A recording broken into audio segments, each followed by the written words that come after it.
नमस्कार, माझं नाव प्रगत लोके आणि welcome back to our vlog. आणि आता आपण चाललो ते कांदिवलीला, कारण आज बेबीची कान टोचायची आहेत आपल्याला. ओके, तर आपण चाललो होतो आपल्या ज्वेलर्सकडे, गारे ज्वेलर्सकडे. आणि आता मला पटापट ते निघायला पाहिजे, कारण मला झाला आहे उशीर. ओके, कारण पिऊचा किंवा चिऊचा मामा ऑलरेडी आलेला आहे. ओके, आणि ते पुण्यावरून आलेत आणि मी आता निघतो आहे, कारण ॲक्च्युली आज एक व्हिडिओ रिलीज करायचा होता, तर तो अपलोड आणि त्याचं सगळं काम चालू होतं. रील्स टाकून झालेले आहेत आजच्या. तर आता फटाफट केलं आहे थोडंफार काम आणि बाकीचं नंतर करू. तर आता चला निघूया आता. तो या आता आपण आलो ते मोहन नगरमध्ये. ओके, सो फटाफट जाऊया, बेबीला बघूया आणि त्यानंतर मग सगळे निघूया ज्वेलरकडे. तो बघा, आता मी निघालेलो आहे. मावशी आला इकडे, प्रेरणा आहे आणि मामा आहे. सो मामा रेडी आहे? येस. हां, ओके, तर चला आता कान टोचायला. सो आलो होतो आपण आता गारेंकडे आणि ओनली 10 दिवसच झाले आणि नंतर कान टोचायला जीवावरती आलं आहे. तुमच्या पण आलेलं का जीवावरती? माझ्या तर आणि प्रेरणाच्या अंगावरती आलं आहे की यार एवढ्या लहान मुलीचे कान कसे टोचायचे, रडणार आहे जाम. सो लेट्स सी कसं काय होतं. तो आतमध्ये आलेलो आहे आणि आता कान टोचायची करतो आहे आपण सगळं. Let's see. सो सध्या रडारडी चालू आहे. ओके, सो मी तर लांब आहे. ओके, सो प्रेरणाच्या चेहऱ्यावरती टेन्शन चालू आहे. सो काम झालेलं आहे आपलं, रडणं पण थांबलेलं आहे. बिट्टू झोपवतो आहे आता. सो आता घरांकडून घरी आलो आहे आणि इकडे बघा मस्तपैकी आज कलेजी फ्रायचा ब्रेथ आहे. कलेजी फ्राय आणि त्याच्याशिवाय इथे मस्तपैकी चिकनची ग्रेव्ही रेडी होते. सो वाव, बघा मस्त वाटतं ना कलेजी फ्राय. सो बघा आजचं जेवण मस्तपैकी रेडी झालेलं आहे. इथे मस्तपैकी चिकन रस्सा, पाव आहेत आणि इकडे मस्तपैकी कलेजी आणि कोशिंबीर. तर या जेवायला. सो आलो आहे घरी आणि आता मी एक इंटरेस्टिंग व्हिडिओ बघतो आहे. सन सू सगळे मला वाटतं ज्यांना पण वॉरमध्ये इंटरेस्ट आहे ना, तर त्या लोकांना माहीत असणार हु इज संजू. पण संजूच्या सगळ्या टॅक्टिक्स होत्या तर त्या वॉरबद्दल होत्या. बट व्हॉट अबाउट त्या वॉरला जर आपण एक इकॉनॉमिक वॉर म्हणून ट्रीट केलं किंवा तुम्ही त्याला बिझनेस म्हणून ट्रीट केलं, तर बिझनेसमध्ये संजूची प्रिन्सिपल्स आहेत तर ती कशाप्रकारे ॲप्लिकेबल होऊ शकतात त्याच्याबद्दल हा व्हिडिओ आहे. एक वेगळं पर्स्पेक्टिव्ह आहे, चांगला इंटरेस्टिंग व्हिडिओ होता. ओके, आणि आता ऑब्व्हियसली आलो आहे घरी. तर आज घरी आमच्या घरी फिश होतं, तिकडे चिकन होतं. तर आज बघा मस्तपैकी गरमागरम भात, सार आणि अशी मस्तपैकी अशी सुरमई फ्राय. आयुष्यात अजून काय पाहिजे रात्रीच्या वेळी. तर बघा आता तुम्ही म्हणाल रात्रीचा भात खातो आहे वगैरे, पण रात्रीचा तर मला भातच आवडतो. ओके, सो लोक म्हणतात की रात्रीचा भात खाऊ नये, त्याच्यामुळे डायबिटीस वगैरे वाढू शकतो वगैरे. लोक रात्रीचा भात खात नाही, जास्त करून भाकरी खातात. पण आपण कोकणी माणसं, ऑप्शन नाही आहे तर भात तर खाल्लाच पाहिजे. सो दुपारी मी भाकरी किंवा चपाती वगैरे खातो, पण रात्री तर भातच. तर या जेवायला मस्तपैकी सुरमई फ्राय, सारा आणि भात, एकदम परफेक्ट कोकणी जेवण. आणि आज आहे मॉमाज डे आउट. ओके, आज फर्स्ट टाईम मी आणि प्रेरणा निघालो आहे कुठेतरी आणि बेबी आता मस्तपैकी छान घरी आहे. ओके, सो मम्माकडे म्हणजे प्रेरणाच्या मम्माकडे, आजीकडे आणि प्राजक्ताकडे. आणि आता आम्ही चाललो आहे मॉमाज डे आउट म्हणजे काय, मम्मा बरोबर हॉस्पिटलला. मॉमाज डे आउट 1 year पासून हॉस्पिटलच्याच फिरायचं. येस. परवाचा अभ्यास झालेला आहे आणि परवा बघा इकडे मस्तपैकी चेस खेळतो. एकदम मोठी स्क्रीन मिळाली आहे. सो आता बाबांच्या खालच्या फ्लॅटमध्ये होता मी, तर इकडे सगळं लायटिंगचं सामान आहे, भरपूर लायटिंगचं सामान भरून ठेवलेलं आहे बघा. कुठे काय बाहेरची पण एक रूम आहे.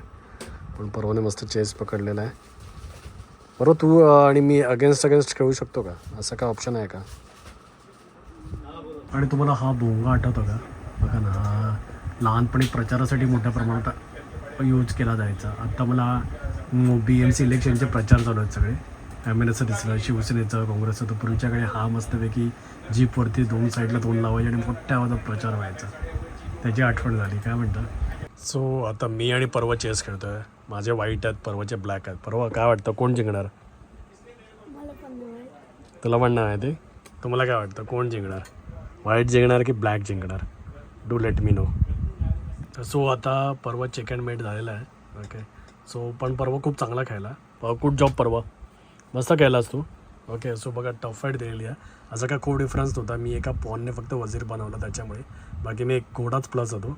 सो पर्वाचं लॉजिकल थिंकिंग तर चेसमध्ये एकदम परफेक्ट आहे.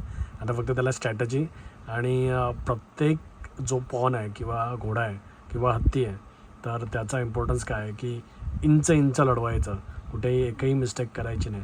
तर ते आता आपण हळूहळू पर्वाला शिकूया. शिकणार ना पर्वा? आणि best chess player, grand master बनणार.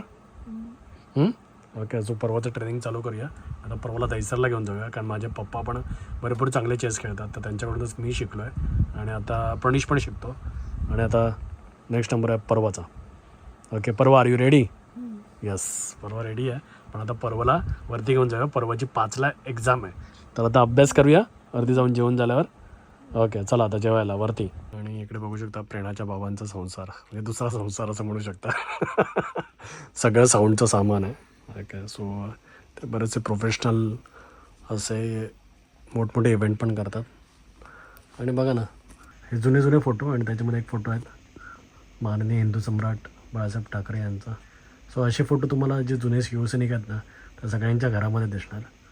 ओके, आणि गेस करा ती कोण आहे जी मध्ये दिसते आहे ती. सो प्रेरणा आहे की प्राजक्ता आहे. आणि ही पेप्सीची बॉटल आहे. ॲक्च्युली ती कळत नाही आहे. हे बघा, त्या पेप्सीच्या बॉटलच्या मागे पण एक मुलगी आहे, तो जुना फोटो आहे. तर ती कोण आहे, प्रेरणा की प्राजक्ता? सो फायनली आता मी घरी आलो आहे, आणि आता तरी सध्या मी एकटाच आहे. पण एक चांगली न्यूज आहे की उद्या प्रेरणा आणि चिव, ओके सध्या आम्ही तिचं नाव नाही ठरवलं आहे, त्याच्यामुळे आम्ही तिला सध्या चिवच म्हणतो आहे. तर प्रेरणा आणि चिव उद्या घरी येणार आहेत. पण त्याच्या आधी उद्या जरा आमचं एक फोटोशूट पण आहे. तर छोट्या मुलांचं जे फोटोशूट होतं तर ते, ओके सो ते आम्ही बघूया कुठे करायचं, काय करायचं, ते तुम्हाला पुढच्या ब्लॉगमध्येच बघायला मिळणार आहे. पण मी घरी आलो आणि नंतर मग ऑफिसच्या कामामध्ये बिझी झालो. इयर एंड होत आहे, वाइंड अप पण करायचं होतं, काही गोष्टी डिस्कस करायच्या होत्या, कारण स्टाफला पण सुट्टी दिली आहे, कारण त्यांचा पण हा थोडा मी टाईम आहे. I guess so 31st first आहे, so they want to also enjoy.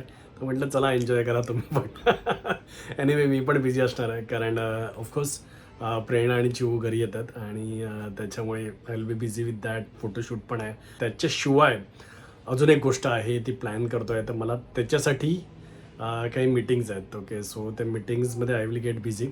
पण घरी आल्यानंतर ही सगळी कामं संपवल्यानंतर आता जेवता जेवता न्यूज बघायला लागलो, आणि तुम्हाला माहिती आहे आज सगळीकडे सीट्स डिक्लेअर झाल्यात. BMC इलेक्शनच्या 29 महानगरपालिकांचं इलेक्शन होतं आहे महाराष्ट्रामध्ये. पण याच्यामध्ये प्रामुख्याने ज्या इंटरेस्टिंग होणार आहेत तर त्या म्हटलं तर मुंबईचीच इलेक्शन आहे. काय म्हणतात, थोड्याफार प्रमाणात ठाणे आणि कल्याण डोंबिवली पण आहे, पण त्याच्यामध्ये सगळ्यात हायलाईट असं म्हणू शकतो तर ती इलेक्शन असणार आहे ती मुंबईची, आपल्या BMCची इलेक्शन्स.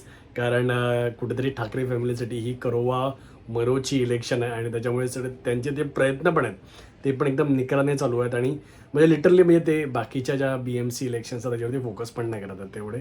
सो लेट बाकीच्यांना लढू दे तिकडे, आणि काय होतं आहे ते. पण त्यांचा जो मेन फोकस आहे तर तो या BMC इलेक्शन्सवरतीच आहेत.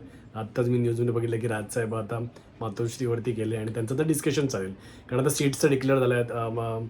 मनसे 50 लढवते आहे, शिवसेना बाकीच्या सीट्स लढवते आहे, आणि BJP आणि शिवसेना शिंदेगड यांच्यामध्ये पण बऱ्यापैकी सगळं झालं आहे, म्हणजे युती झाली आहे ॲटलिस्ट मुंबईमध्ये, आणि कल्याण डोंबिवली आणि ठाण्यामध्ये 3 ठिकाणी. बाकीच्या ठिकाणी ते आपापसातच लढत आहेत नंबर 1 आणि नंबर 2 साठी. सो ते काय एवढं इंटरेस्टिंग नाही, पण हे इंटरेस्टिंग आहे. आणि याच्यामध्ये बघा, मला जर एखाद्या पॉलिटिकल नेत्यासाठी किंवा कार्यकर्त्यासाठी म्हणा जर सहानुभूती वाटत असेल ना, तर ते असतात कॉर्पोरेटर. ओके, सो कसं आहे की बघा, खासदार आहेत, आमदार आहेत, तर ते हेलिकॉप्टरने फिरतात, आणि त्यांचे काही वेगळेच जग असतात, एका वेगळ्याच जगामध्ये ऑपरेट करतात. त्यांचे पण आपापले टेन्शन्स असतात, मी असं नाही म्हणत. पण याच्यामध्ये जो कॉर्पोरेटर हा जो राजकीय नेता म्हणू शकता तुम्ही, तो लोकांच्या एकदम 24/7 संपर्कात असतो. आत्ताच मी उबाटा गटाचे एक नगरसेवक होते, माझे नगरसेवक, त्यांना तर तिकीट पण मिळालं, तर त्यांचा आता मी एक इंटरव्ह्यू घेतलेला. तर त्यांचा जो इंटरव्ह्यू घ्यायला सुरुवात केली तेव्हा त्यांनी एक पुस्तिकाच घेऊन आले, आणि त्याच्यामध्ये त्यांनी दाखवलं की त्यांनी या गेल्या 5 वर्षामध्ये किती काम केलं, म्हणजे त्यांचा किती जनसंपर्क होता. आता नाव घ्यायला काय हरकत नाही आहे, कारण ते आहेत आपले सचिन प्रवळ साहेब. ओके, सो मुंबईतून त्यांना उबाटा गटाकडून उमेदवारी मिळाली, आणि तेव्हा मी अवाक झालो. आणि कसं आहे की त्यांच्याशी कॅमेऱ्यावरती ज्या गप्पा झाल्या तर त्या होत्याच, पण ऑफलाईन ज्या गप्पा झाल्या तर त्याच्यातून मला जाणवलं की ते त्यांच्या प्रभागाबद्दल किती जाणीव आहे त्यांना, आणि त्यांनी काय काय कामं केली आहे, त्यांनी कशा प्रकारे फंड्स आणले, कशा प्रकारे ती कामं त्यांनी करून घेतली, आणि त्याच्यामध्ये त्यांचा जनसंपर्क किती दांडगा होता. आता जेव्हा एक नगरसेवक असतो तर त्याच्याकडे बघा लिमिटेड रिसोर्सेस असतात. आता त्याला BMC कडून काही रिसोर्सेस मिळत असतील, किंवा आता बघा सगळ्यांना सगळं माहिती आहे, तर त्याच्यामुळे एक सर्टन रिसोर्सेस प्रत्येक कॉर्पोरेटरला मिळतात, पण त्याचबरोबर त्या कॉर्पोरेटरला ते रिसोर्सेस त्याच्या प्रभागामध्ये खर्च पण करावे लागतात आणि तरच कुठेतरी तो पुढच्या वेळी निवडून येण्याची शक्यता असते.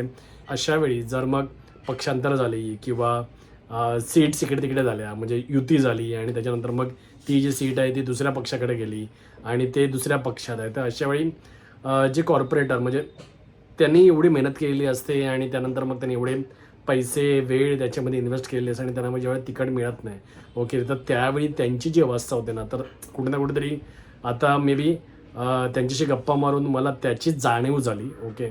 आणि ऑफकोर्स काही काही मुंबईमधलेच कॉर्पोरेटर आहेत किंवा जे ॲस्पायरिंग कॉर्पोरेटर होते, तर त्यांच्याशी पण माझ्या डिस्कशन वगैरे चालू असतं, तर त्याच्यावेळी जाणवत्या या गोष्टी, ओके, की ते किती एफर्ट टाकतात आणि मग ज्यावेळी तिकीट मिळत नाही तर त्यावेळी ते किती होपलेस सिच्युएशनमध्ये जातात. म्हणजे 5 वर्ष ज्याच्यासाठी आपण मेहनत करायची आणि काही म्हणजे तुमच्या हातातला पण डिसिजन नाही आहे तो. म्हणजे कधी तुम्ही या पक्षातून दुसऱ्या पक्षात गेला, तुम्हाला वाटतं तिकीट मिळेल आणि तिकडून तिकीटच नाही मिळत. त्यांनी तिसऱ्या पक्षाशी युती केली, त्याच्यामुळे मग त्या पक्षाला ती सीट गेली आणि त्याच्या हातामधून तुमच्या हातामधून ती सीट गेली. आता माझ्या पण एक जवळचे कॉर्पोरेटर आहेत, ते पण आधी उबाटामध्ये होते, तर ते आता शिवसेनेत गेले, शिंदे सेनेमध्ये, पण ती सीट आता गेली आहे ती BJPला. तर आता आय कांट इमॅजिन की बाबा त्यांच्यावरती कसं ते फील करत असतील वगैरे. आणि यार सो मला असं वाटतं की आमदार खासदारांचं ठीक आहे, पण कॉर्पोरेटरचं आयुष्य आहे ना, तर ते एकदम जमिनीशी निगडीत असतं. कार्यकर्त्याशी त्यांची जवळीक असते.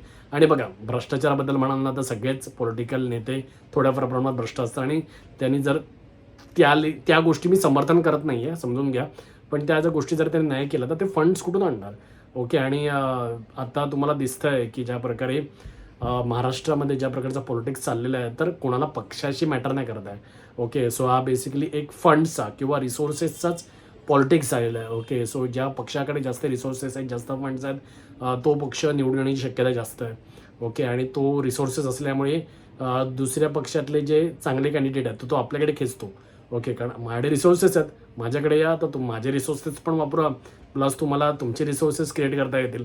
सो कुठे ना कुठेतरी मी एक पॉडकास्ट बघितलेला अमुक-तमुकवरती, तर त्याच्यामध्ये छत्रपती शिवाजी महाराजांच्या आधीच्या काळामध्ये ना असे वेगवेगळे सरदार होते. तर ते सरदार जिथे रिसोर्सेस मिळतील, जर रिसोर्सेस मुघलांकडून मिळाले तर मुघलांकडे जायचे, आदिलशाहीकडून मिळाले तर आदिलशाहीकडे जायचे, तर त्यांना कधी कुतुबशाहीकडून मिळाले कुतुबशाही, निजामशाहीकडून मिळाले तर निजामशाही.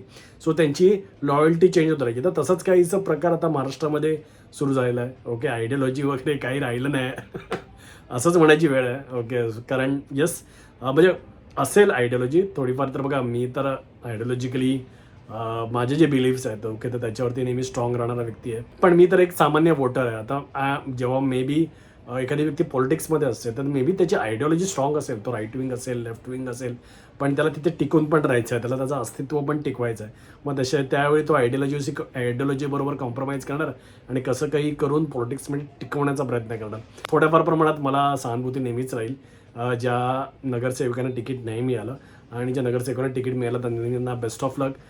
इलेक्शन्स घमासान होणार आहेत, पण मी थोडा माझ्या कामामध्ये बिझी राहीन, त्याच्यामुळे मला एवढं काय फॉलो करता येणार नाही. But let's see. बाकी I am very much excited for tomorrow. Shoot पण आहे, चिवचं पहिलं शूट आहे आणि त्यानंतर मग प्रेरणा आणि चिव घरी पण येणार आहेत. So they will be here from now onwards. So I am आनंदी. सो भेटूया का नवीन व्हिडिओमध्ये. जर तुम्हाला व्हिडिओ आवडला असेल तर प्लीज लाईक करा, शेअर करा आणि आपल्या चॅनलला सबस्क्राईब करून बेल बटन दाबा. धन्यवाद.